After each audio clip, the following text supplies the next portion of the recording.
Order! Order! You are an incorrigible delinquent at times. Behave yourself, man!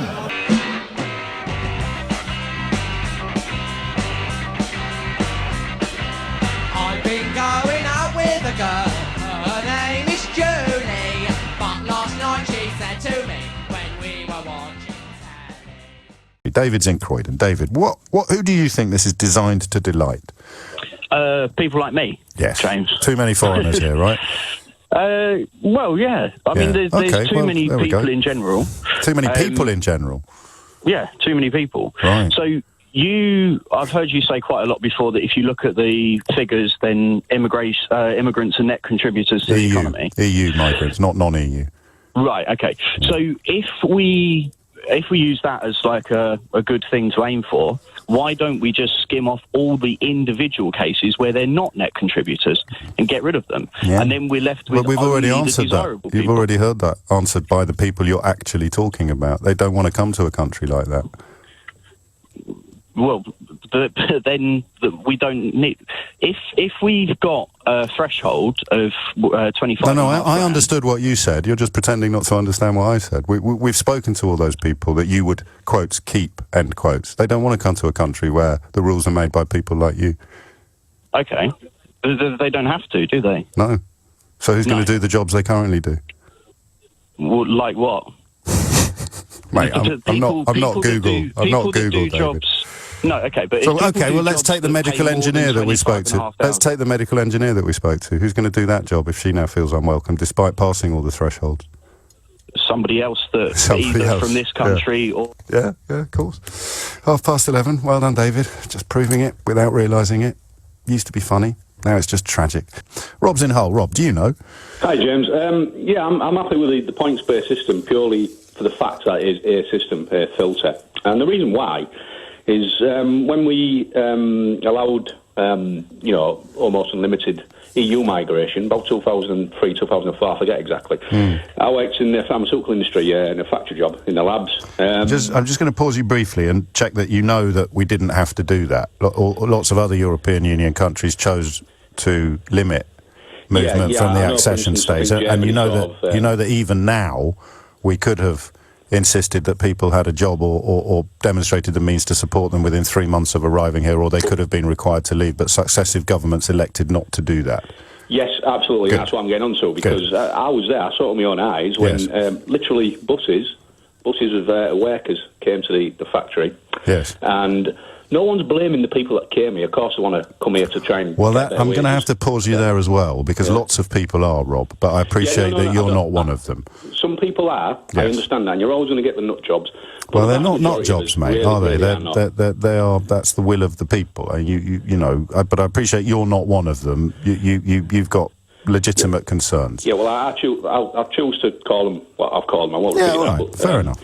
But literally, over about the space of 12 months, all the terms and conditions got changed, the wages got slashed. Yes. All right, a lot of people were allowed to retire. The apprenticeship scheme vanished. So it's not the fault of the people coming here to work, but that's what happens when you've got an oversupply of something. The value of that drops. Ergo, the wages dropped, and they're still dropped now. So what is going to happen, the only thing that can happen, is those businesses that want to continue to employ people and fight each other for labour, the wages will go up. Yeah. Those that can't innovate, they'll go bust. And that's just tough, that's life. So I blame the Labour government for doing that. And at the time, between... But you do, I don't know if you took on board what I said. We didn't have to leave the European Union to do any of this. No, and I'll tell you why I think we did. Right. Because if we tried to have a conversation about any of that in the interim period, we'd get shouted down as racist. No, you see, you wouldn't, Rob. We wouldn't. No, you didn't, because I often get told that I used to do that, and I didn't. It's very snowflakey to complain that everyone's calling me a racist. Everyone's calling me a racist. It's nothing racist about it. Here's the question, though. This pharmaceutical firm that you worked in, perhaps presided over by the European Medical Agency? Yes, it is. It is now, yeah. Well, it's not now, is it? Well, all right. Well, it might be for the next year. How many jobs have gone to? I think is it Holland as a result of the EMA moving out of London? To be quite honest with you, I'm not bothered because... I know you're not, mate. That's fine. But you know that they have gone. And the idea that if we don't have a free trade agreement with our biggest marketing partners at the moment. Where are we going to be selling all the drugs that you make in this factory? Yeah, I'm not disputing the fact that we're going to go through a tough period, but the reason I think... Well, hang on, who told you there was going to be a tough period before June 2016? Well, if people can't understand that themselves... Well, I'm not asking them, I'm asking you. Who told you? Who told you prior to June 2016 that there was going to be a tough period? Nobody. Where was the bus? Where was the bus that said tough period on the side of it? Sorry, James, what did you say? I said, where was the bus with tough periods coming on the side of it? Why did Boris Johnson talk about sunlit uplands if he really meant tough periods? Look, right, anyone who's switched on knows that politics is just to sell it. They're all salesmen. You've got to answer the question. Why did Boris Johnson talk about sunlit uplands if everybody knew he was really talking about a tough period?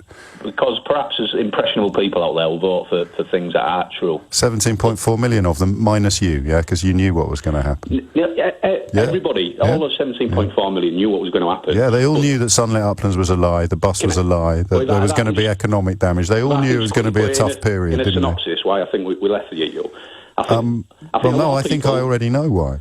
No, a lot of people understood that, but the fact that there was no discussion so a lot of people letting everyone in or afterwards. But mate, we've never talked about anything else. This is what you get. Yes, but we've never talked about anything else. I've heard these arguments about immigration 7 million times on this programme. My entire world view starts with somebody telling me, a bloke from Hounslow telling me that you can't talk about immigration without being called a racist. James, it's just not true. These people are onto something. Well, no, mate, it's you claiming that everybody who voted for Brexit knew that the people they were voting for were lying to them.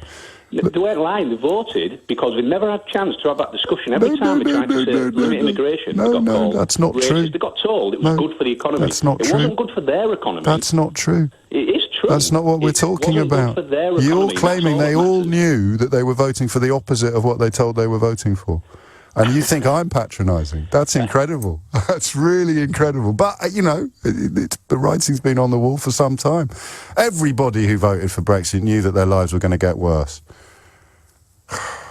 But it's the Remainers that are condescending and sneering. Incredible.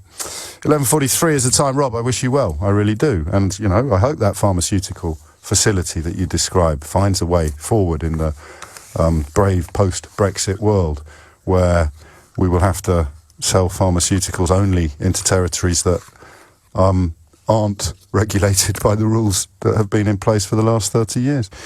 Oh, man, I haven't got time to take John in. But, John, just say the bit about me being racist against the indigenous people of this country, will you? Because I haven't heard that for years.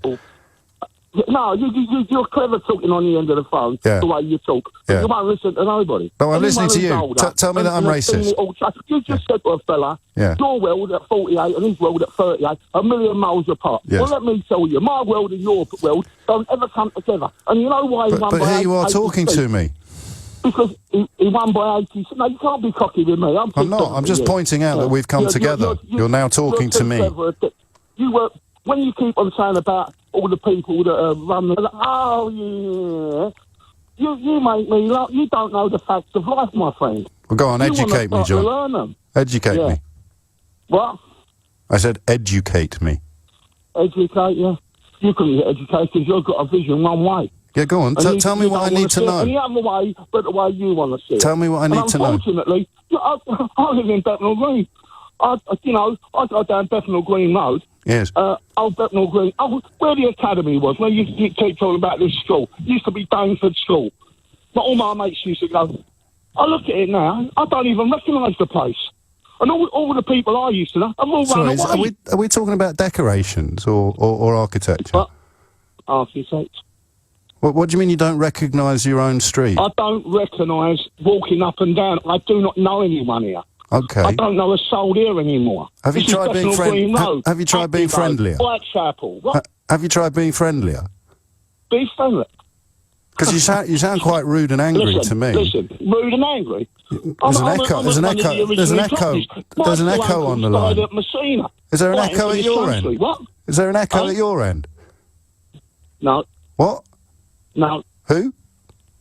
So you're cocky. You're too cocky for your own good. Oh, that's enough cocky, you're Tom. a right flesh, no good slag. That's me, mate. And you get away with it because you can keep demeaning people on the end of the phone. Who's demeaning you today, John? You demean everybody. How am I demeaning you, John? Older people, you talk about the older people as if they're all lumps of No, but the problem is I don't, you John. do. You run them Mate, down, you're on the you're radio sticking up- calling someone a slag, claiming that Well, he's you are, rude. ain't you? But you're claiming You are a I'm the slag. rude one, John.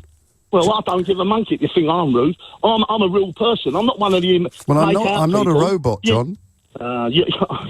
Anyway, good luck recognising. Good luck recognising things today when you go out. All right. I wish you well. All right. I really do. I'm sorry you're so angry. I wish you could work out why, but there are sort of slight limits on how much rope I'm allowed to hang out while we're 2 minutes late for the news. He is not a true leader. Well, not of people like you and me, maybe. Clearly, he's leading something. But is that leadership that he shows to some of the basest sort of motives in American life, in global life? Is that more dangerous than we're perhaps giving it credit for? Anthony in Cambridge, hello. Hey, Sheila, how are you? I'm fine, thanks, yeah. Now, I'm afraid your hysterical hatred for Trump and your absolute disappointment with the state of politics at the moment is clouding your judgment, Sheila. Is it? I think so. I mean, he clearly, first of all, being South Korean is a nationality, not a race. And secondly, it just seems that everything the man says, people like you, who I listen to and enjoy and respect, but people like you and James O'Brien, your pathological hatred of the man. Oh, I didn't do that. I kind of felt like doing it, but I didn't do it. Hysterical hatred, pathological hatred. I don't hate Donald Trump at all. I don't hate anyone, I don't think. I find him deeply disturbing. And as you can see, if you can see me and hear me, I'm not hysterical about it at all. I find him deeply disturbing. On the odd occasion, very odd occasion, that I have understood his actions, I've said so. But when I don't, or when I look at them and find them wanting and find them disturbing, I will say so. That does not make me hysterical. Oh, we've got you back. Anthony, I promise I didn't do that. That was Jeremy Corbyn's office cut me off, I think. Go on. I absolutely respect what you say, but I genuinely think, and this is still on the point, I think that if the people who want Trump to be taken out of office and the people who want Boris out of office have got to take a long, hard look at why those people are so popular. And at the moment, the absolute hysteria around he's a racist, Boris is a racist, everybody's a racist. It's just losing any kind of Anthony, everybody isn't a racist. But do you hang on? Let me ask you a question. Let me ask you a question. Do you believe that it is acceptable, important even, to examine the words that people say, mine included, yours included? Absolutely, yes, of course. Well, that's all we're doing when we have these conversations. Yeah, well, all right. Well, let's go back a few years, and I'm unlucky enough to be nearly 50 now, and I remember. Think of someone like Stan Boardman, who used to make a living out of making jokes about the Germans bombing our chip shop. Mm-hmm. I mean, that wasn't particularly, in my view, racist against Germans. It was slightly off-colour humour. But again, I don't see what Trump said as being anything worse than that. You know, it was a South Korean film with subtitles. You know, he has a nostalgic view of how he would like America to be. And he wants, vintage films and all the rest of it. Now, he's entitled to that view.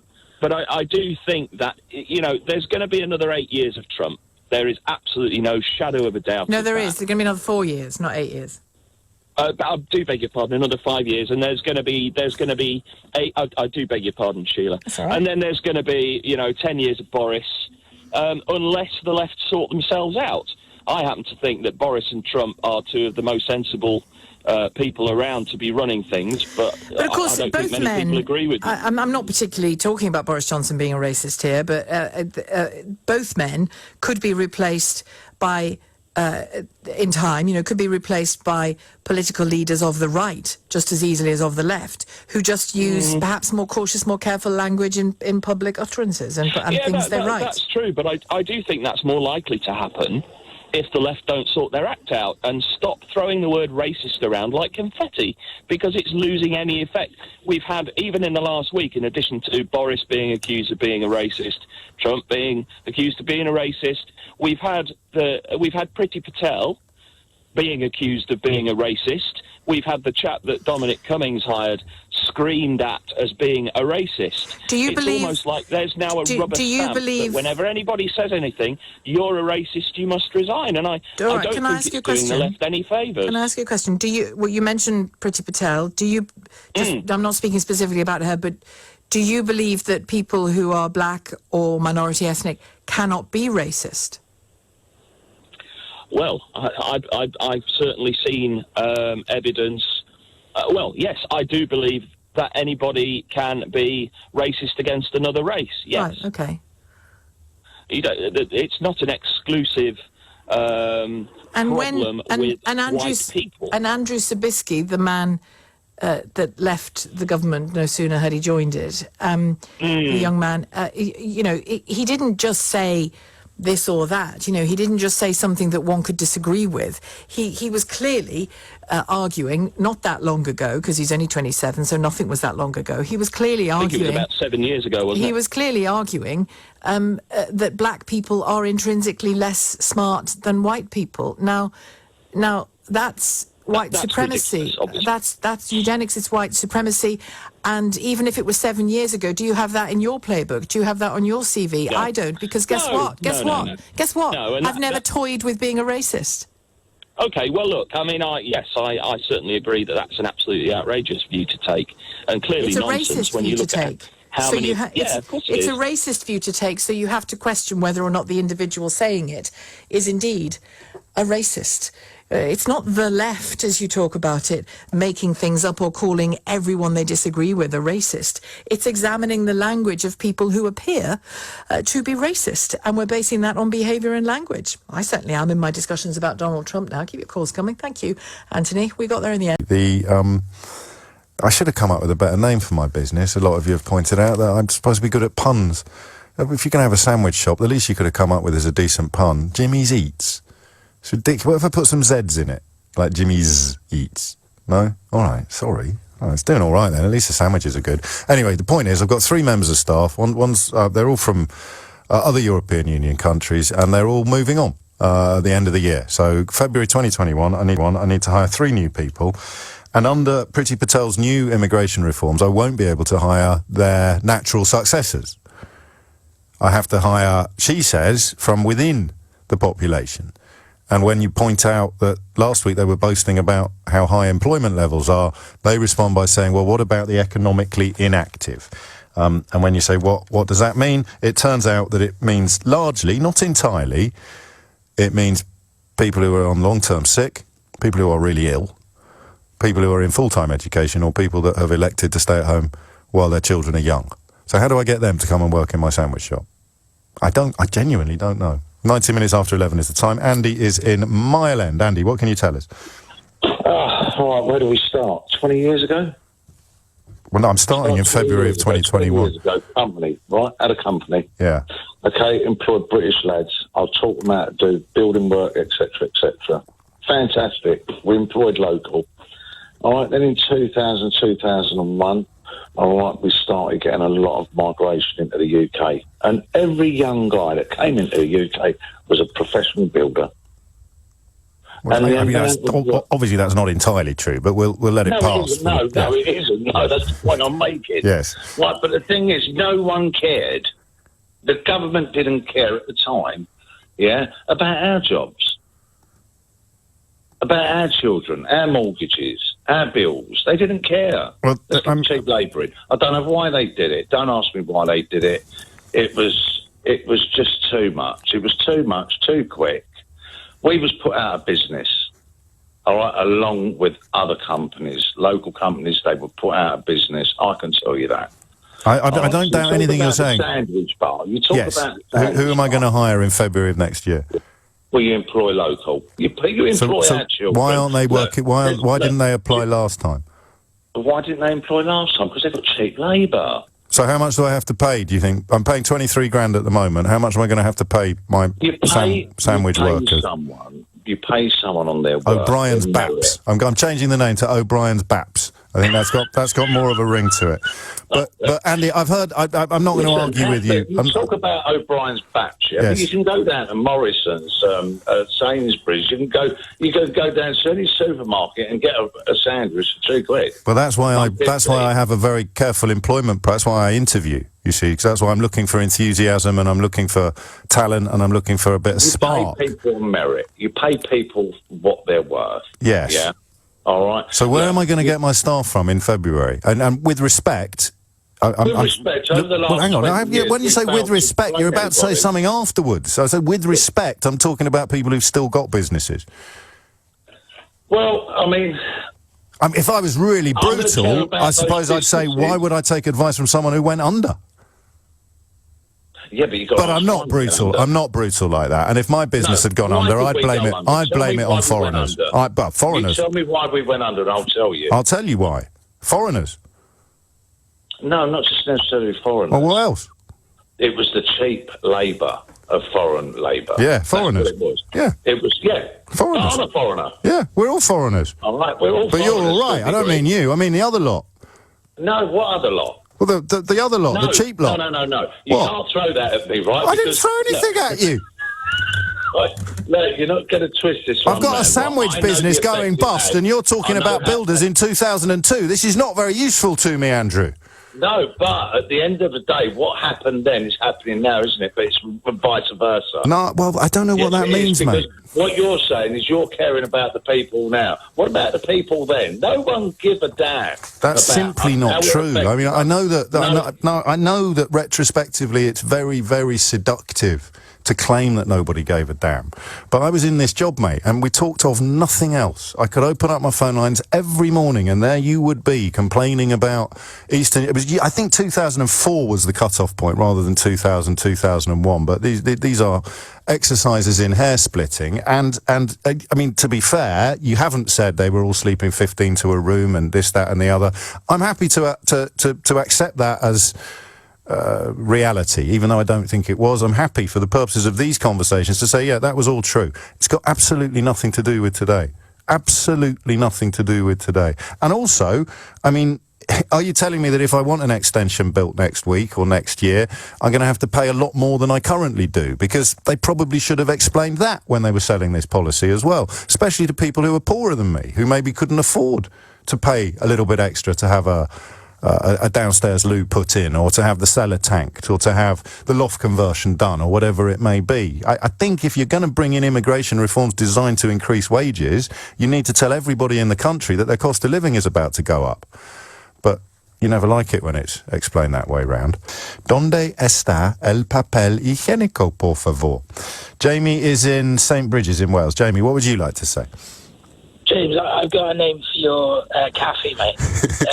It should be James O'Crian. That doesn't quite work as a food temptation, but you crack on. The amount of moaning you do. Oh, I see. You're being funny. Brexit. Yes, no, that's funny. Yeah, good one. The amount of moaning you since Brexit. Yeah, I know. Is crazy. What have I been wrong about? Well, let's not get into that. No, let's absolutely get into that, mate. What have I been wrong about? Well, what you're wrong about is what you're talking about now. No, we're not talking about now. We're talking about all the moaning since Brexit. What have I been wrong about? Where do you want me to start? Wherever you want, Jamie. Well, you were blatantly wrong about the doom and gloom that everyone, the desperation everyone would be feeling. We both know that you're already floundering and you haven't even started yet. So give me something I've been wrong about. Since Brexit, there's a matter that you're wrong about. Go on. The way the government has been able to instill a bit of happiness in the country since Brexit. Which right. I think but what have I been wrong about? What have I been wrong about? But I remember listening before Brexit and you didn't know, did doom you? And gloom before Brexit, mate, I barely had a view. So since Brexit, all the moaning I've been doing, what have I been wrong about, champ? Or do you just want to do another funny joke before you go? Well, no? Come on, Jamie, mate, you're better than this. What have I been wrong about? You wanted to know why. You wanted to know what you're going to do with your baristas. Yeah? But you missed that chance by being a plum. The virus is not going to sink the American economy. What is or could sink the American economy is the socialism coming from our friends on the other side of the aisle. Thank you, Mr. President. Yamiche Alcindor from PBS NewsHour. My first question is, you said that you don't take responsibility, but you did disband the White House Pandemic Office, and the officials that were working in that office left this administration abruptly. So what responsibility do you take to that? And the officials that worked in that office said that the White House lost valuable time because that office wasn't disbanded. What do you make of that? Well, I just think it's a nasty question, because what we've done is, and Tony had said numerous times that we've saved thousands of lives because of the quick closing. And when you say me, I didn't do it. We have a group of people. I could ask perhaps my administration, but I could perhaps ask Tony about that, because I don't know anything about it. I mean, you say we did that. I don't know anything about it. You don't know about the reorganization that happened at the National Security It's the administration. Council. Perhaps they do that. You know, people let people go. You used to be with a different newspaper than you are now. You know, things like that happen. I've consistently called for enormous cuts to the CDC, the NIH, and the WHO. You talked a lot today about how these professionals are excellent, how they're critical and necessary. Does this experience at all give you pause about those? No, because we can get money and we can increase staff. We know all the people. We know all the good people. It was a question I asked the doctors before. Some of the people we cut, they haven't been used for many, many years. And if we ever need them, we can get them very quickly. And rather than spending the money, and I'm a business person, I don't like having thousands of people around when you don't need them. When we need them, we can get them back very quickly. For instance, we're bringing some people in tomorrow that are already in this, great government that we have. And very specifically because I don't know anything about it. I mean, you say we did that. I don't know anything about it. People will be worried about how to behave. They already are worried about how to behave, and they're looking for advice. You may well be the person to offer that advice. Will you be visiting an elderly relative this weekend, for example? As long as you yourself feel or have no symptoms, then it's a reasonable and perfectly acceptable thing to do. The key thing is that if you develop symptoms such as a temperature or fever and a persistent dry cough, then you should stay at home, and stay at home for at least 7 days. This weekend, will you go to the pub? People can go to the pub as long as they have no symptoms. There is absolutely no restriction on their movements or what they do.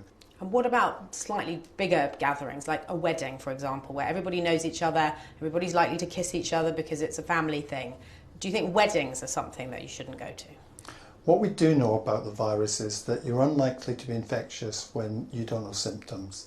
Therefore, the clear message, if you like, for weddings and gatherings like that is to urge people that if they're concerned that they may have a cough or a fever, to stay away. And in that way you can try and make sure it's a happy event. So what about foreign holidays then? Should people not be booking those in the summer? There's no reason why people shouldn't book their holidays. I myself am going to go on holiday.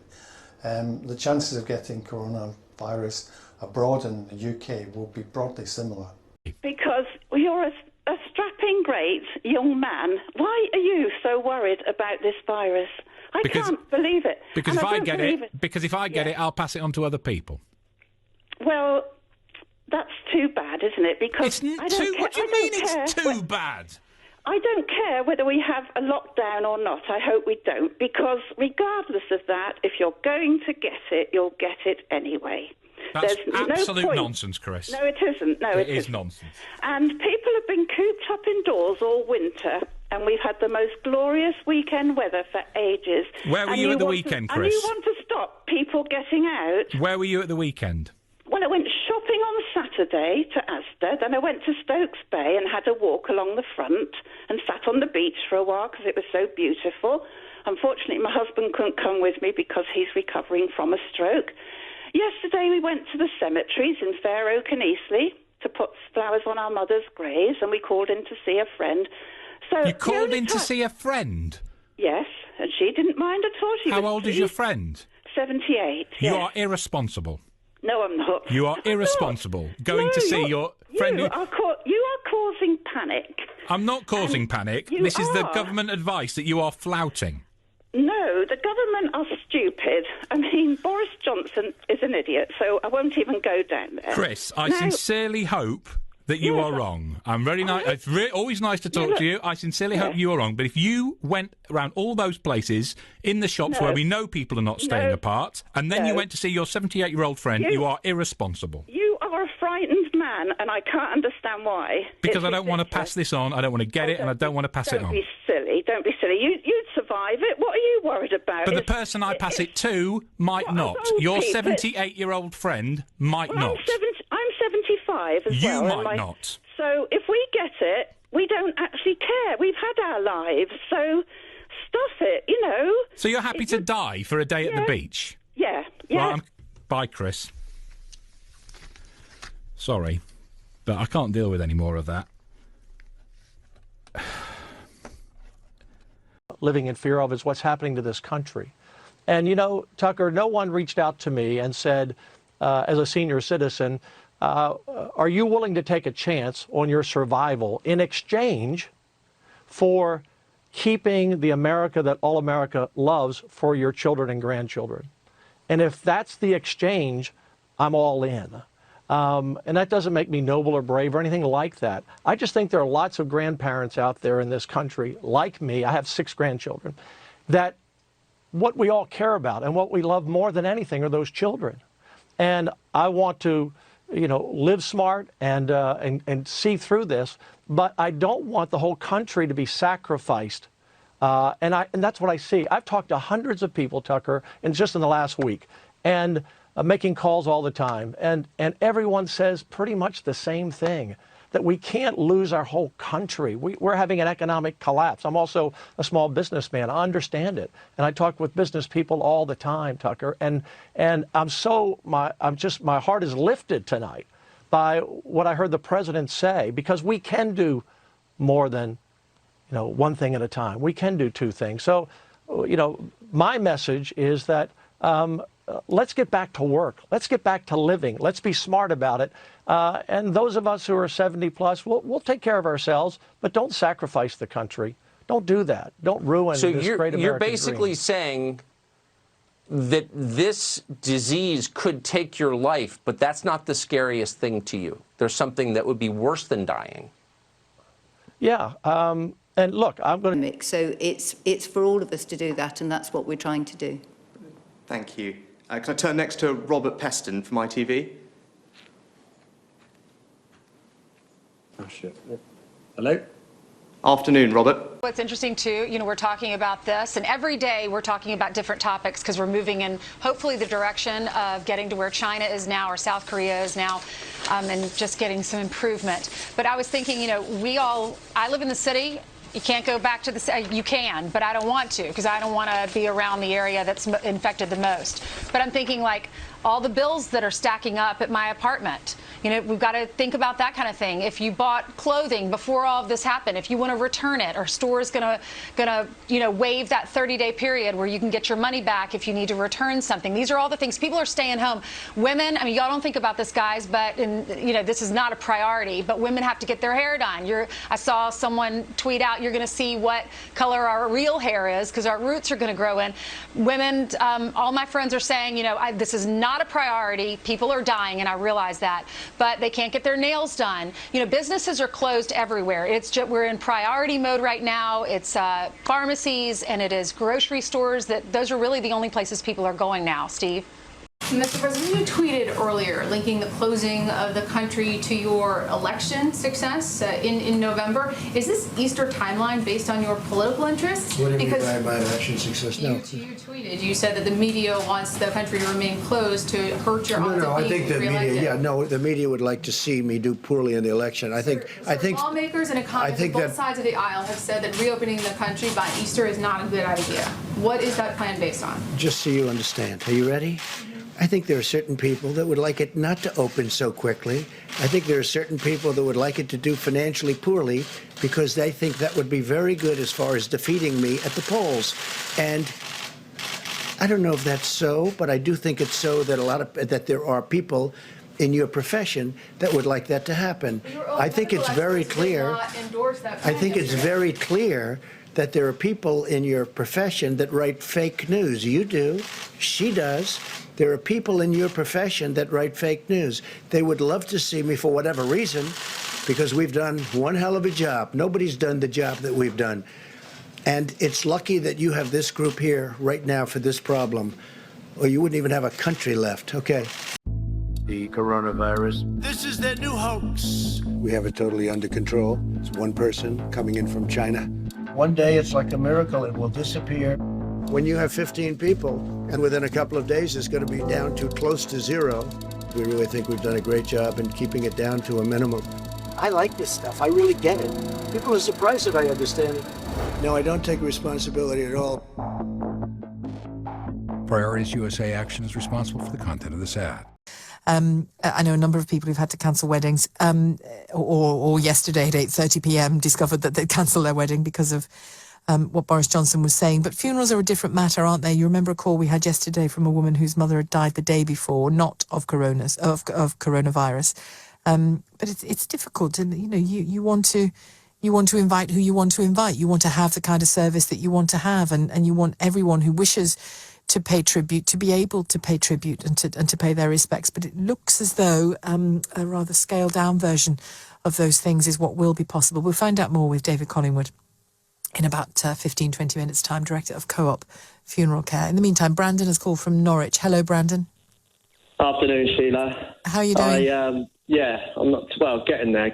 We'll see. I don't think it's funerals. Not that need to be worried about. They're a definite, unfortunately. When the government are saying that 20,000 people is the minimal estimate that are unfortunately going to perish at this foreign disease, it's divorces that can be avoidable if there are solutions to the problems that we face. Because at the minute, just literally at the click of a fingers, majority of the construction industry are men. Working behind the scenes are a lot of women, and a few on building sites are women. But just literally at the click of a fingers, you've probably had hundreds of thousands, if not millions of men today and over the last few days just been laid off, just been told, lay down your tools, there's no more work, it's government regulation. And what some of the building site contractors and managers they've been honest, and we already know this anyway, is because a lot of the projects are funded by the government. So even when, and hopefully, and first of all, I'd just like to say, anybody dealing or any family that are dealing with the coronavirus, total sympathy to you. God bless you. Any NHS staff that are, or anybody working towards fighting and combating this, my whole hat goes off to you. It really does. I'm not trying to complain, because it can be looked at as losing your job is kind of minimal to losing your life, which is absolutely true. Well, it's true compared to that, but it's not minimal, and it's a big deal, and you want to provide for your family and be independent financially, and of course you do. You're allowed to have, you're allowed to be concerned about things that fall short of actual death, I think. Well, Sheila, this is the thing. If it was just me losing a job, it would be all right, but we're talking about millions of men and women up and down the country.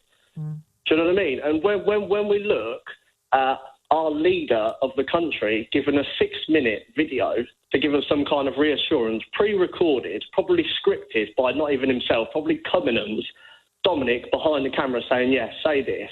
People want to talk. He wrote a biography on Churchill. He's the least Churchill bloke I've ever seen in my life. People are trying to compare him to Churchill. Give me a break. He's got it's just an embarrassment. The thing about the speech yesterday, I mean, I hear you when you say, you obviously wanted more. You would have liked some follow-up questions. We want reassurance. We want solutions. But I think when you're delivering a message like that, I think for it to have been carefully written by professional communicators is acceptable, isn't it? If you're making a statement like that. Why is if it's not from him, then surely the person writing the speech should be in front of the camera. Why is he going to be elected? But I've no idea how that speech was written, but I imagine that these things are written particularly because of the science and particularly because of the explanations, that they're written in teams, aren't they? It's not just one person. The point I'm trying to make, Sheila, is that there was 26 million people that viewed into that, and I'd probably say that maybe 10%, 20% got some kind of reassurance from that. And if I can, if you look at Whether you like him, loathe him, or hate him, Donald Trump, across the pond, speaks our common language. If you look at what he's tweeted in the last hour, and I'll just quote him, and it's not a misquote, it's on his Twitter, just the first two lines. Our people want to return to work. They will practice social distancing and all else, and seniors will be watched and overprotectively and lovingly. That's what we want to hear from our Prime Minister, that he's going to look at getting the men and women back to work as soon as possible, because the thing is, it's not just about losing income. Listen, Brandon, forgive me, I think you're being a bit unfair to Boris Johnson. Shall I tell you why I think that? Absolutely. He has said, I want to get people back to work as soon as possible. I want to get Britain working again as soon as possible. But unlike Donald Trump, he is, in my view, taking a more responsible approach and looking at the science, and not just the science of the virus, the social science of distancing, of physically distancing yourself from other people. Now, I'm not minimising the position you're in at all. Of course, I'm not. But it is just not true that Donald Trump's approach is responsible. It's not true. Of London. Wasn't Yes, Boris Johnson the mayor of London for how many years? And he can't even keep people off the tube, getting literally within an inch. So he said, less social distance. Why everybody can see this morning in London rush hour, everyone's not listening. Yeah, to him, so I get you. I get you. Everybody's saying he's a worry. Why? Yes, but why aren't you complaining about the people on the tube? Absolutely. Well, some of them, that's the only choice they've got to get to work to do key jobs, by the way. But some of them aren't. You saw some of the behaviour at the weekend, and individuals have to take responsibility for themselves as well. We're not children. Yeah, but we all know when you go through the turnstiles through the tube, you have to scan your Oyster or your debit card. Yeah. So it's like they have a choice to let people on or not. So TfL have a responsibility to say, okay, so we're letting people on the tube or we're not. It's quite obvious. It's not rocket science. It's common sense. It's like, yes, no, hold on. But Brandon, but you're missing certain things out. Honestly, you're missing certain things out, and you are being unfair to Boris Johnson and the government on this, because a lot of the people on those tubes, not all of them, but a lot of them will be people, and on the buses will be people getting to work to go to hospitals, getting to work to go to fire stations, getting to work to go to police stations, and various other key jobs that absolutely have to continue to be done, to go to supermarkets and the like, that they're often amongst the lowest paid in this country, or certainly the low to middling paid in this country. And so they don't have cars, and they're not jumping in taxis because they can't afford them. So they have to get to work. So there is an absolute requirement for some form of public transport to still exist. But yet, does it need better management? Absolutely it does. But to say that Donald Trump has got it right simply by putting his fingers in his ears and saying la, la, la, la, la, and 10 days ago saying it'll be gone, nobody's even got this thing, nobody's died, it'll be fine, everything's going to be okay, it's fake news. Come on, Brandon. You know. With all due respect, Donald Trump done a 2-hour conference after Boris Johnson done 6 minutes, and he's done that for the last 3 days. If Boris Johnson does a 2-hour, I mean, even Putin takes phone calls once a year for about 6 hours. Boris Johnson has done press conferences for a week and a half every day. Journalists. When is he going to start talking to the public? Why don't he come and start talking to Donald us on Trump building wasn't, sites? and neither was Vladimir Putin. Well, if you want to live under Vladimir Putin's auspices, no, I'm just comparing. knock yourself out. Yeah. if you want to be pedantic, at a time I'm not pedantic. I'm not pedantic. I think I'm not. I'm just telling you that you're wrong. When I'm talking up about millions of men losing their jobs on construction sites, and I'm talking about solutions, we don't want handouts. Do you understand that? We do not want handouts from the Indian Chancellor. We want to get to work. We want to up our tools and get out there working. All right, Brandon. Done. Bye. Brandon in Norwich. Let's talk to Sue in Sidcup. 10:48's the time. Here's Karen in Boreham Wood. Hiya, Karen. Hi, Tom. How are you? I'm okay, thank you. How are you? Well, I'm a little annoyed, Tom, if I'm honest.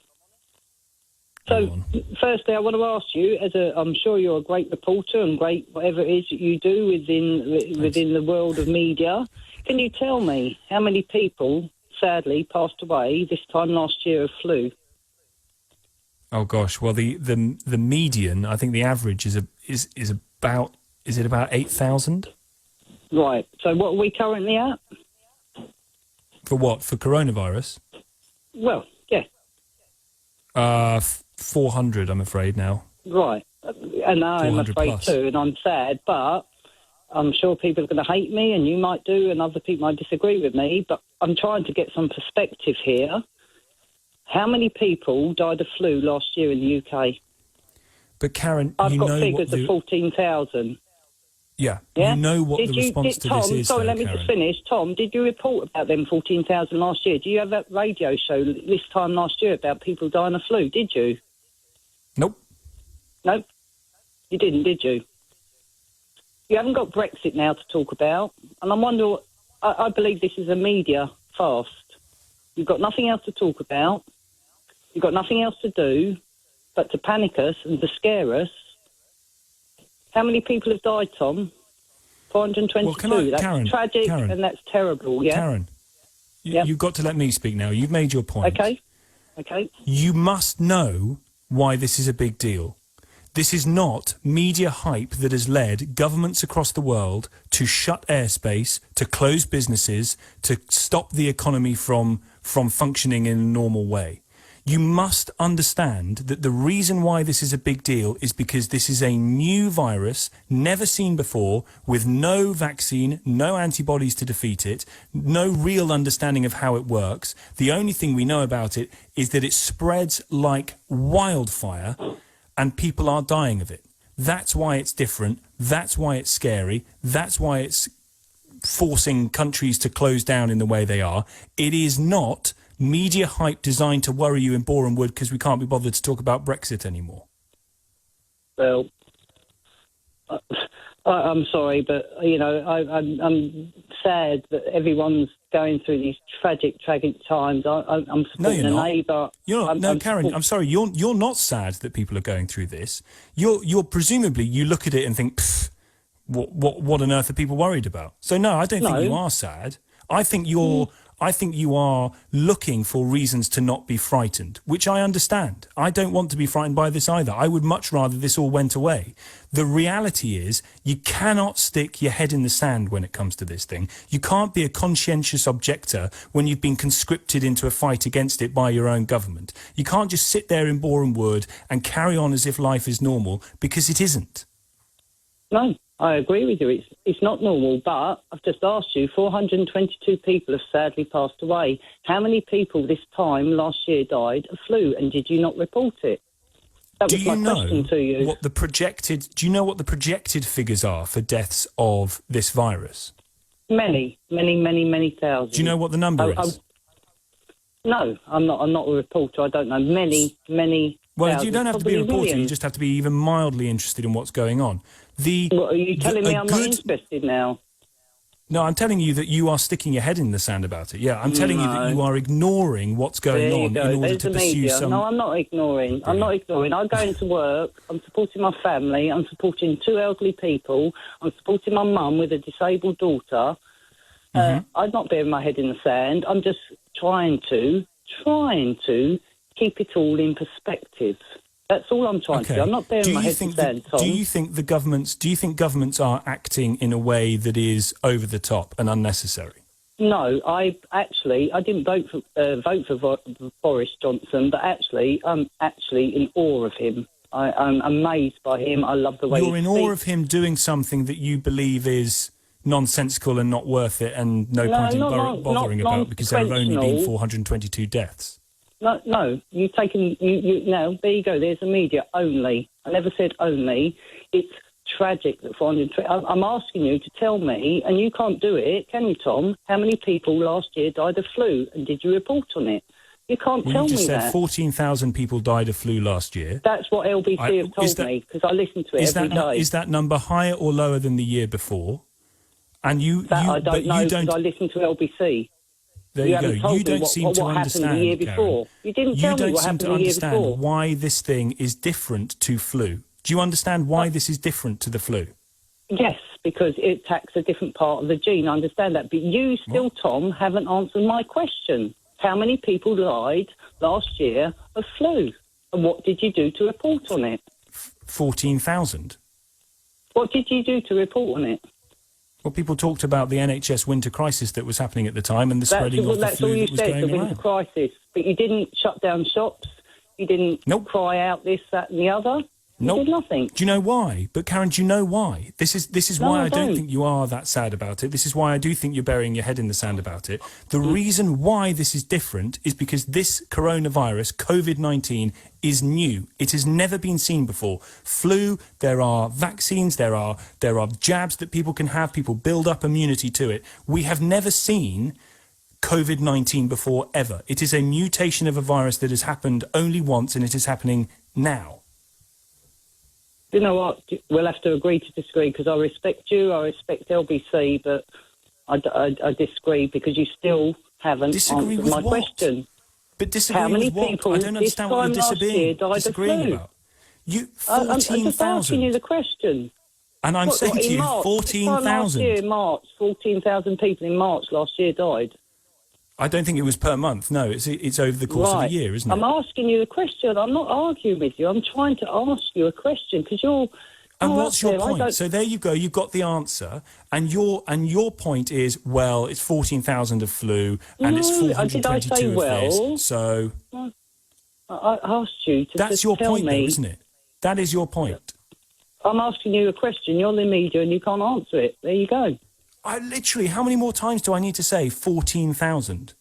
What, in March last year, 14,000 people died? No, 14,000 people did not die of flu in March last year. 14,000 people over the course of 12 months have died of flu in the last few years. It is there's a median level of flu deaths over the last, you can look back over however long it is, 5, 7, 10 years. You can work out what it is. This COVID-19, if we come out of this, and it's been, and we've done well, Sir Patrick Vallance, who is the chief scientific advisor, says we would be very lucky to get away with 20,000 people dying of this. And that's shocking. I agree. So what, do you think it's an overreaction now or not? Yeah, I still think the media has overreacted. Okay, Karen, thank you very much. Mike's in Exeter. Hiya, Mike. Hi, Tom. How are you? I'm well. Thoughts tonight? Good. Yeah, well, I just wanted to sort of ring up in sort of support of Karen, really, because I think everybody's piling in on her, including you. And all the the way I see it is she's trying to say get perspective. Now, let me just read out a few figures to you, and just to give you some perspective. And this is what everybody's missing. There are 7.75 billion people on this planet. 7.75 billion. Every day in the world, 155,000 people die around the world for all various reasons. This year so far, 13.5 million people have died. Okay? Yep. Are we getting some perspective now? COVID-19 so far, hang on, Tom. COVID-19 so far has killed 16,500. That is very sad. But, people die all the time. And the fact is that all of these people, virtually all, 95%, are of very old age, and they've also got other illnesses, which they probably would have died with in the next 2 or 3 years anyway. So, well, you don't know that. I don't know that, but they wouldn't have lived forever, would they? Nobody lives forever. No, well, no one lives forever, Mike, so that's a straw man. But more people die of starvation every day than this around the world. Are we suggesting we trash our economy to save everybody? In this country, in our own country, in the UK, over 500,000, almost 600,000 people die every year. 500,000, over 500,000. 165. Hang on, Tom. Let me just, it's perspective. That's what I'm trying to get to you. I'm not saying we shouldn't respond, but I'm saying let's keep our heads on. We're not like headless chickens. 165,000 people die. 165,000 people die every single year through cancer. Are we suggesting that we put 300, 400 billion pounds into finding cancer cure? Because that's what the government have just done for the economy in this last week. They've put 300 odd billion so, Mike, into sport. It is not rational. The response is not rational. But the thing is, Mike, so your ultimate point, based on all these numbers that you've thrown at us, which I You're right, those are the facts, and if you compare those numbers absolutely level to one another, then you're going to draw a conclusion from it that is, this is all out of kilter, this is unnecessary. But you know that you're not comparing like with like. You're comparing apples and pears. Yes, millions of people die every year in this country. They die of a whole range of things, including the fact that they've reached the end of their natural time on Earth. It is not the same thing as having a virus running rampant that we have no vaccine for, that we don't know whether it's mutating in people. We don't know a huge amount about it. And in order to preserve more life, they are taking extraordinary measures. You have to, by the numbers that you've used, come to the conclusion that this is all way too much. This is all totally unnecessary, and you think that it should all not be happening in the way that it is happening. Is there any part of you Mike, that thinks that you might be wrong? Yes. Tom, can I just say, I'm not saying that we shouldn't be responding to this and we should be doing everything we can, but not to the point of trashing your entire economy. Then, if I can just finish, yes, we should be responding to it. If I said to you I could save 3,000 people in this country, definitely, absolutely, easily, every year, would you jump at that? I mean, at any cost. I mean, because this is the phrase that's been used, at any cost. So I could say to you, right, I'm going to ban all cars and trucks on the roads, and we'll have to go back to horse and cart. But I guarantee you I'll save 3,000 people's lives every year. Are we seriously suggesting you would do that? Because that's an over-response to a problem. Do you see what I'm saying? So what we're doing here, we are responding, but we are over-responding to a fact. If you cut your finger, you do not... You don't know that. Yes, we do. You don't know that we're over-responding because you don't know what the end conclusion of this is, and nobody does. That's why it's terrifying. Okay, so you get hysterical and you overreact, and you say, all right, you don't... But you don't know it's an overreaction, Mike. Well, you don't know it. How do you know it's an overreaction? How do you know how this thing is going to spread? How do you know how many more people are going to be infected by it if you don't take the necessary action to knock it on the head? Because we already know it doesn't kill everybody. That's the first thing. So you're happy with a situation like Italy's? No, the vast majority... Well, Italy is different because it is out of kilter with everybody else. So you can't... Oh, Italy is out of kilter. So there is other reasons there. We have to look into that. You don't just say because Italy is like that, then everybody else... Do you think that the measures they're taking in Italy are an overreaction? Do you think they're over the top? The measures that are being taken in Italy? Yes. Why don't you compare us with Germany? Why don't you compare us with Japan? Well, these country-by-country comparisons, as the Deputy Chief Medical Advisor has said, are not that helpful. What I'm interested in is what price you're going to put on keeping this epidemic away. So you just said it's not helpful to compare countries, and you said, look at Italy. So, the media are hyping this out of all proportion, scaring people. You are scaring people. I'm not frightened. Because it's scary, Mike. Look, okay, so is it... I'll ask you a question, very simple. Is it easier to isolate 65 million people or easier and more sensible to isolate 1.5 million people? Because to me... I don't understand the question. There are 1 point... there you go, you don't understand anything. What do you mean by isolate? Because... What do you mean by isolate? Oh, my God. 1.5 million people are the ones that are at risk. These are the ones that the government have just written to and explained that they need to be careful. These are the ones that are going to die from it. People like me and you aren't necessarily going to die from it, okay? We're going to get ill, we're going to get better again. That is the vast 95% of people get better. But there are 1.5 But if they all get ill, Mike, if they all get ill... No, I say, okay, we're done. If they all get ill, if 80% of the country gets this thing, and a percentage of that is hospitalised, then the NHS is overwhelmed and cannot function, and people will die as a result, not because they've got COVID-19, but because they can't get treatments that they would otherwise need to get in order to stay alive. I love how, in an argument about perspective, which I'll take. We can talk about perspective in this issue if you like. It's not unhelpful ultimately to talk about perspective. In an argument about perspective, it always comes back to media hype. That is, I think, the underlying principle for all the arguments of people who say we've got to have perspective. Fundamentally, they think that this is the media hyping it up and they don't like it because they're scared by it. Jordan has called from Hitchin. You want to talk about tests, Jordan? Well, I'm glad you took my call. Thank you very much, Sheila. I know you're busy. 6,507 suicides in 2018.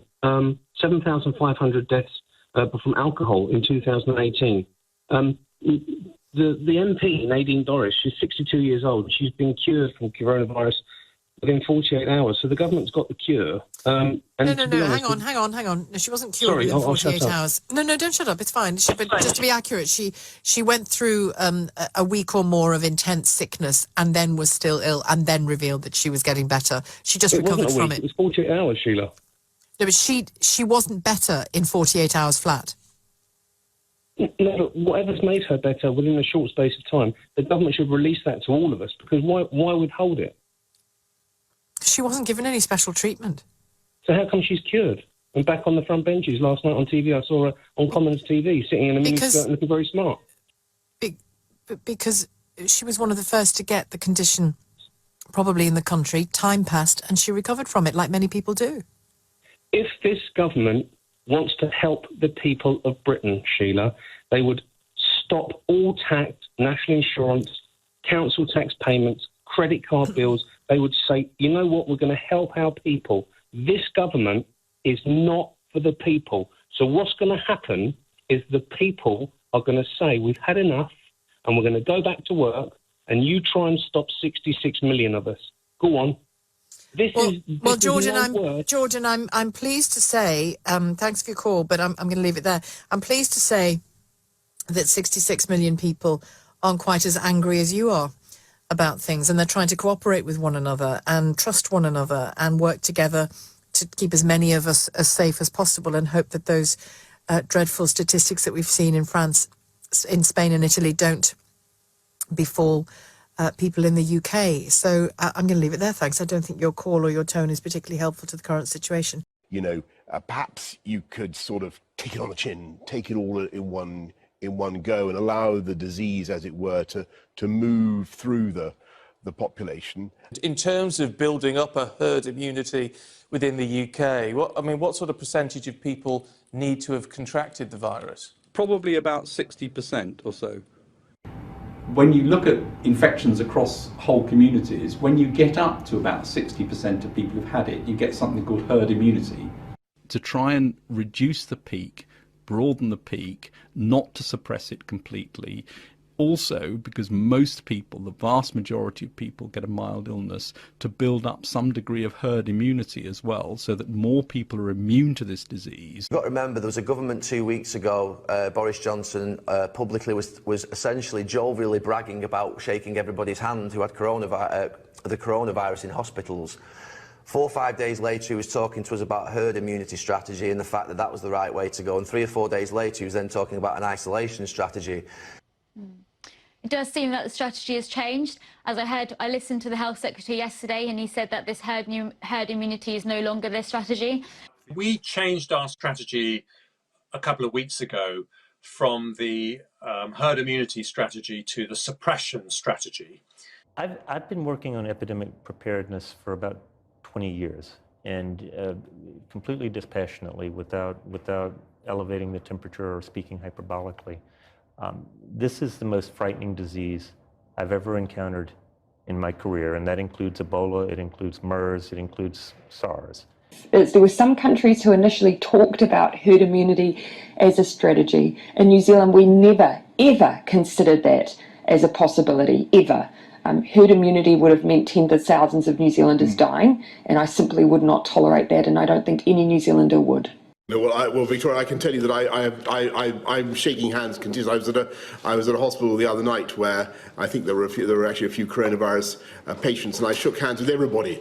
You'll be pleased to know, and I continue to shake hands. And Stop. What? Hey, you started it. Yes. Come on, Boris Johnson, you get better. Come on, you fuckers. Get out your doors. Come on, let's clap for Boris Johnson. That's it. Come on, Boris Johnson. Good, Jake. Boris! Yeah, piss off, you Labour bastards! Lee, don't stop. Oh, sorry. Go on, Boris Johnson. You're running the country. You love us. Get better soon. We know you can't make a magic wand, but go on, my son. Hey! Lucky them Labour they're not in. Lucky we'll all be fucked. Go on, Boris Johnson. Get better soon. Oh, how long left? No, keep going. I'll keep it going. Go on, Boris Johnson. It should start with keep fit route, by Hey! Go on, piss off, you Labour bastard. Lee. Sorry.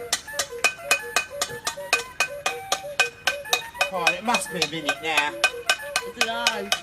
No, you've only done 25. Arsenal are done and dusted. Shut up. Right, in you go. In you go. Oh. Mr. Headley, Steve Headley, you're RMT Assistant General Secretary. Would you join me this afternoon in expressing relief and joy that our Prime Minister has been taken out of intensive care and is now back in normal general hospital population?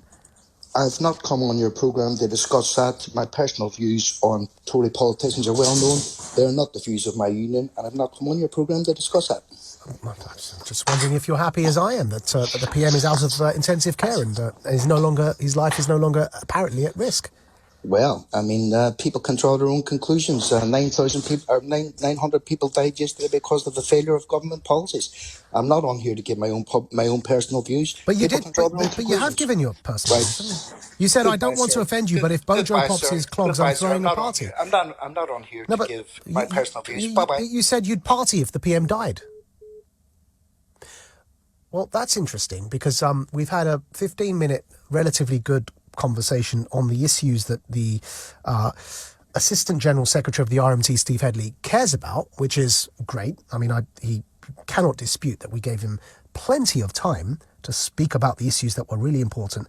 But however, just for listeners to understand what just happened there, the same RMT Assistant General Secretary, Steve Headley, who we were just speaking to, has said that he would throw a party if the Prime Minister died. And I'm going to quote directly, I don't want to offend you, it says, but if Bojo pops his clogs, I'm throwing a party. He added, I hope the whole cabinet and higher echelons of the Tory party have been touching various bits of him. The whole cabinet of Tory B-word, I hope they also contract it. Then, when asked to apologise, he said he stood by every word and would not, quote, would not pretend to shed crocodile tears for the Tories. Now, you know, it's a fair cop, Gov, to ask questions to you, if that's what you've said. Frankly, I've never voted Conservative in my life. I'm not a Tory. I've given you 15 minutes on air, which is a huge chunk of real estate when it comes to radio, to speak about workers and the importance of them feeling safe. It's only fair that you respond to a question when you have said on, as a matter of public record, that you would throw a party if the Prime Minister died. To hang up when asked that question, I would suggest to you, as you've just done, to hang up not only makes you look incredibly insecure and unable to defend the position that you've clearly said you won't apologise for, but it also, frankly, alienates people like me from you. Why now I have an impression of you, and I shouldn't have, because I should be somebody that could very easily support the good work you do as Assistant Secretary General, Secretary of the RMT. But now, having just hung up, me and I'm sure many other listeners are feeling perhaps you're not fit for purpose. Perhaps you're not suited to the position that you hold as Assistant General Secretary of the RMT. If indeed you say things like, you'd throw a party if our PM died. I mean, that, to me, sounds a bit extreme. I can report, through the government's ongoing monitoring and testing programme, that as of 9 a.m. today, there have been 300,034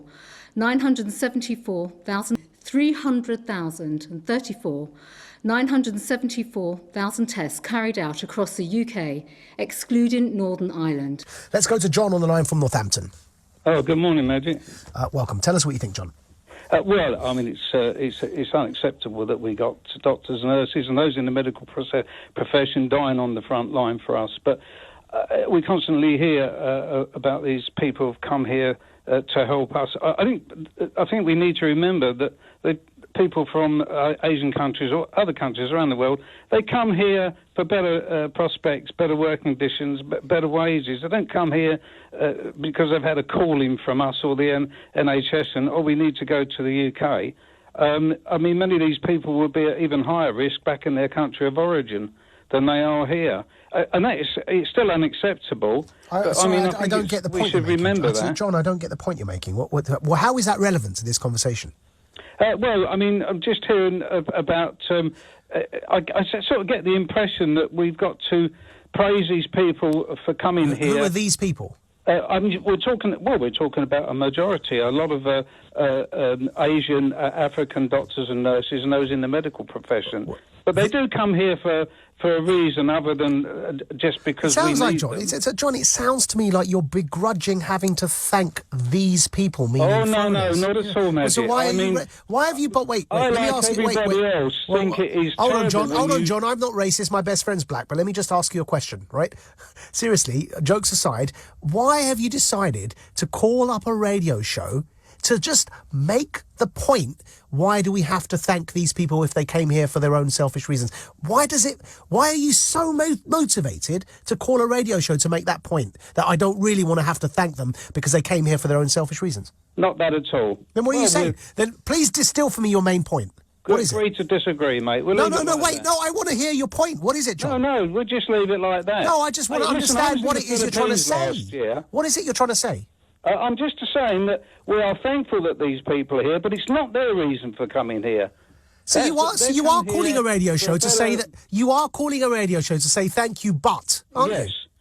No, I am actually saying I'm very thankful. I'm thankful for all the doctors and nurses, no matter whether they're born in this country or born wherever they were born. Of course we're thankful for them. Right, but you said but. I constantly hear about that the NHS would fall apart if we didn't have all the migrants here working, and you're right, but it's not the reason they'd come here. So, John, you can't see, there you go again. You're right, but you see, you just did it again, John. Better prospects, better working conditions. John, you just did it again. You said, you're right, but why are you so driven to explain to all the listeners? John, why are you so driven to explain? Just making a point, Let me get the question out to you. Why are you so driven to point out to the nation that any thanks for these people, in your words, must come with a caveat?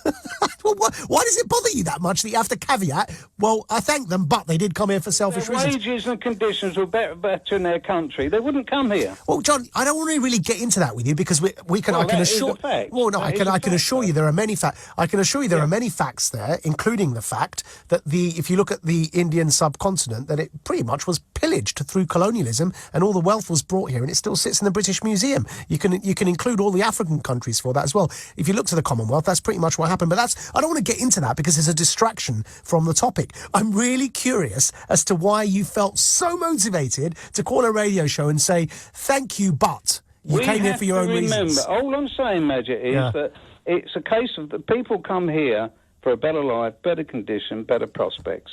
And I could understand that.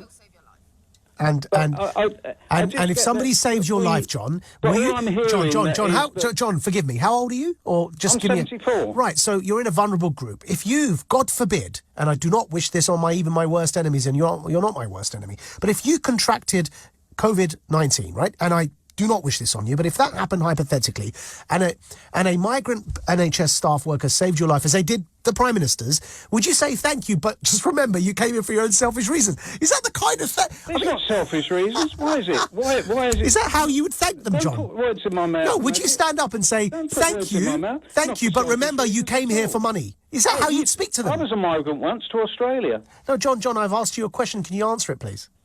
Well, of course I'd be thankful. No, but would you say but? Would you say thank you, but you came here, remember you came here to make your life better, not mine? No, I wouldn't say that at all. I'm just pointing out to you. Why?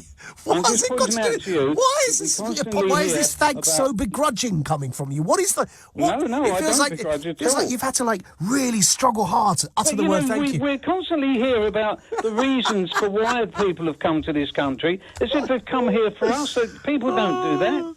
They have come here for a better life, better prospects, better working conditions, and why not? Why wouldn't they do that? But let's just realise that that's the situation. Well, you're 74 years old. That means your father was well and truly alive when this country went to all of those countries, John. Why did that happen?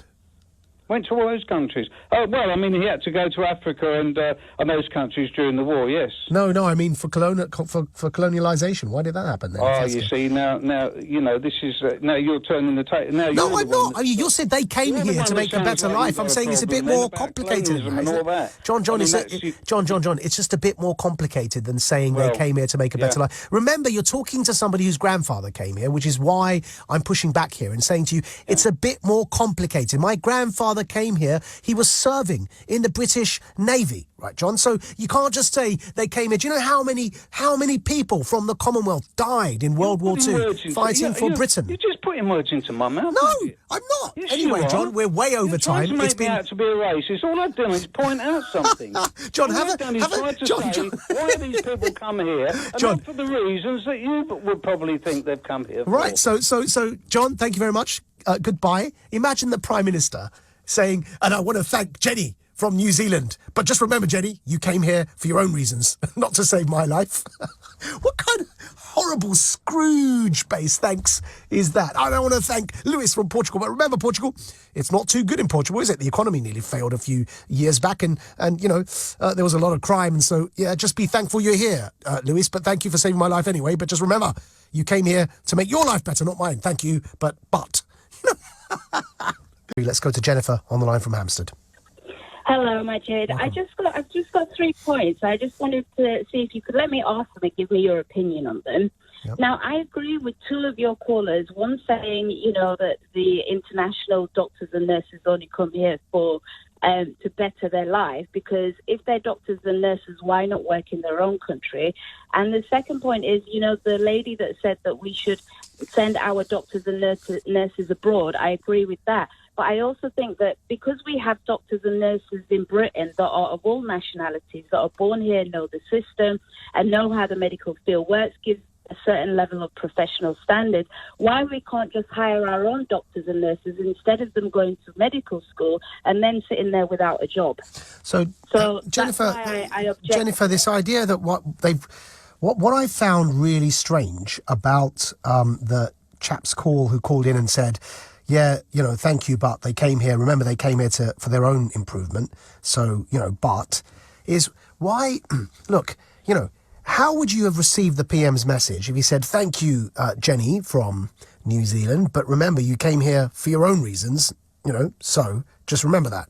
I mean, what kind of silly kind of thanks is that? I don't understand why you, Jennifer, need to call LBC to make that point, because it's actually really not relevant to the conversation. Why somebody comes here... Hold on, Jennifer. Why somebody comes here has nothing to do with the fact that we have a need for them here. It's like saying, why do you go on holiday to Spain? Yeah, but Maajid, you have to understand that we've got doctors and nurses here that are trained... Well, no, that's your second point. We'll come to the second point in a minute, Jennifer. No, sorry. I'm not changing tack here. You raised 2 points. I'm still on your first point. Your second point was we've got enough doctors here. I'll come to that in a moment. I'm still on your first point, which is why do you feel the need to say thank you, but remember they came here for their own reasons? What's driving you to say that? Because if they're really passionate about the field that they work in, then why are they not helping their own countries? Why are they coming here to do it? Well, no, but Jennifer, this you could apply that to anything. No, but could you answer I could ask you. Yeah, I could ask you, why did you go on holiday to Spain, if not for your own selfish reasons? If you want to be a doctor and a nurse, and the whole reason of you doing it is to help mankind, then why are you not prospering your own country? It's a genuine question. Well, Jennifer, have you not? You know, the question is so. For me, the question is so. It's so strange in its motivation. No, it's not, because I'm an ethnic, and I'm but hold on. I don't care what you are, because I'm just wondering why you're asking the question. Because if you think about it, like let's take a doctor that's come from Pakistan, right? Let's take that as an example, or a doctor that's come from India. Okay, so if you've got an oversupply of doctors in certain countries, right, and an undersupply in others. So, of course, those countries that have an oversupply, when they come here and there's an undersupply and they come here for work, if the conversation has dropped to the basic to the level of we're begrudging people for wanting to work and reminding them, remember you came here for your own reasons. So when I thank you, I have to make that caveat. Can you not see how that's a bit of a begrudging apology? Thanks. No, what I'm begrudged against is that we have doctors and nurses that are from different nationalities in England that were born and trained here the way we like the staff to be trained, and have a certain delivery of service that international doctors and nurses don't have. Well, Jennifer, they all have to qualify to work here. No, hold on. They all have to qualify to... Jennifer, hold on a minute. They all have to qualify to work here. So when you talk about standards, they have to pass a basic minimum test to be able to work here. Yeah, but the doctors and nurses that are here don't end up having no jobs because they're being given to foreign workers. That is... Okay, so you know what? We're going to move to your second point now because you keep relying... Your first point keeps resting on your second point, so I give up and I'll move to your second point. That's false. That's not fair. That's false. That's not fair because the level of service delivery is very different. No, Jennifer, you're no, because I've just said they have to pass a basic minimum standard. No, but I'm not talking about medical knowledge. Right. I'm talking about service delivery. There's a huge difference between a British person that was born and raised here, knows the service and knows how we like our service delivered, than a foreign worker that comes here to do medical training or a job and doesn't have the same level of... Jennifer, I am always fascinated and curious by those who come here and then want to pull up the drawbridge, but that's a different topic. I just want to understand, you're relying heavily on the assumption that we have enough doctors here to do this work. We do. We don't. That's just false. No, we do, because I've spoken to doctors and nurses that are born and raised here and have done medical school, and they've complained. Jennifer, you could speak to as many as you like. The statistics highlight that is false. But this is coming from people working in the profession that have said we get... Why are you being anti-knowledge? It's just false, Jennifer. We don't have enough doctors. The Health Foundation themselves have said we have a 100,000 staff shortage in the NHS, and we need to recruit an additional 5,000 international nurses every single year until 2024, just to stay afloat. Now, why are you saying we have enough when we know we don't have enough? It's just a fact. Yeah, but maybe we're not training them. But then why am I speaking to doctors and nurses that are saying... Well, that's called anecdotal evidence, Jennifer. And we don't formulate opinions and policy based on anecdotal evidence. Yeah, okay then. But I still think we need to stop always looking for foreign workers, because they do come here for you can't just ignore... No, Jennifer, this is not how... Jennifer, I'm sorry, this is not how a conversation progresses logically. The conversation progresses logically. If I say to you, fact, we have a staff shortage, fact, those who deal with this and study this for a living are saying we need an additional 5,000 from abroad to work as nurses. Even if we invested in training, we still need those 5,000 every year to come from abroad to work as nurses until 2024. And that's just the facts of the matter. You can't just pretend I didn't say that and say, well, but still, I just think we should have our own here. You're completely ignoring the facts I'm giving you. Okay, if they are coming here to just work, then why don't they go back after they've finished working? Jennifer, and go and help their own country. Again, first of all, can you concede that we don't have enough doctors here? And then I'll move to your next question.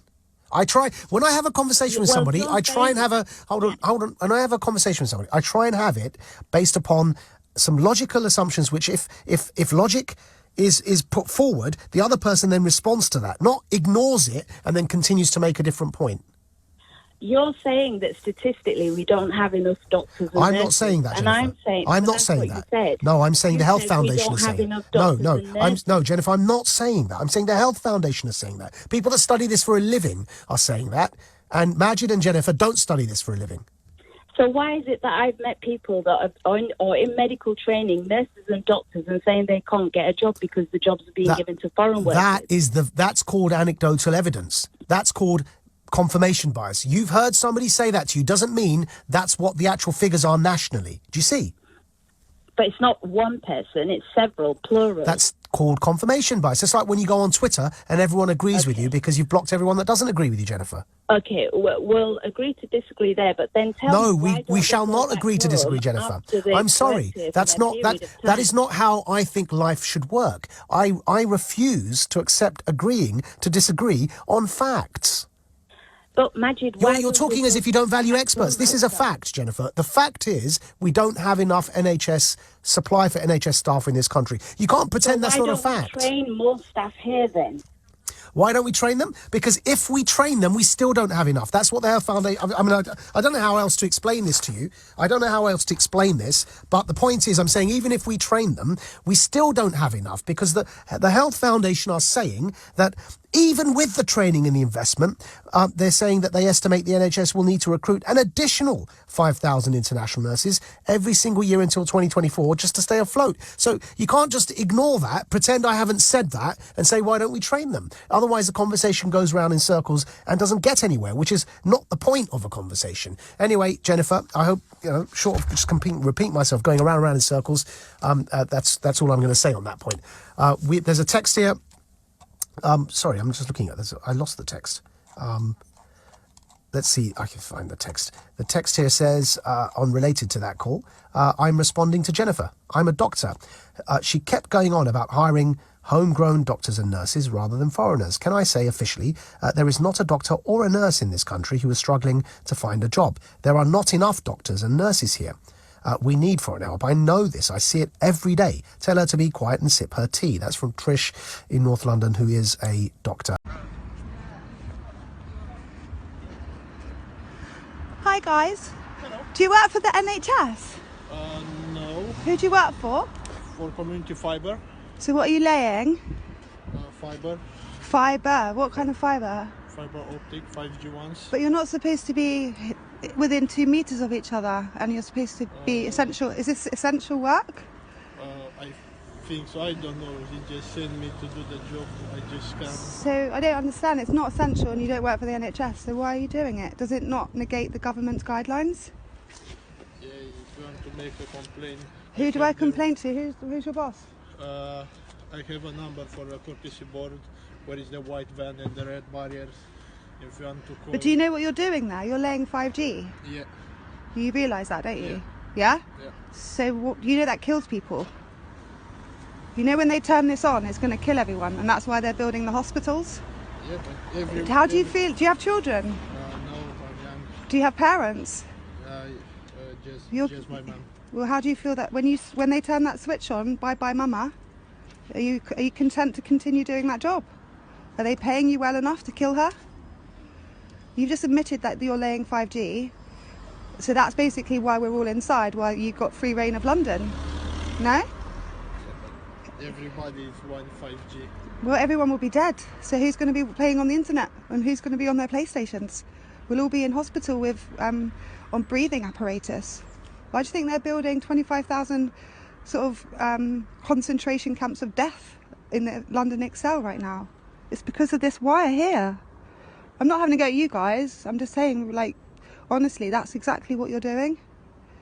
It's dangerous. I just wish that, I'm glad that I'm happy that you've told me what you're doing, but ultimately I'm just so, yeah, it's a disgrace. Not for you guys, but that wire is, it's not for everyone. It's not going to be for everyone. You don't. But I know he's a moron.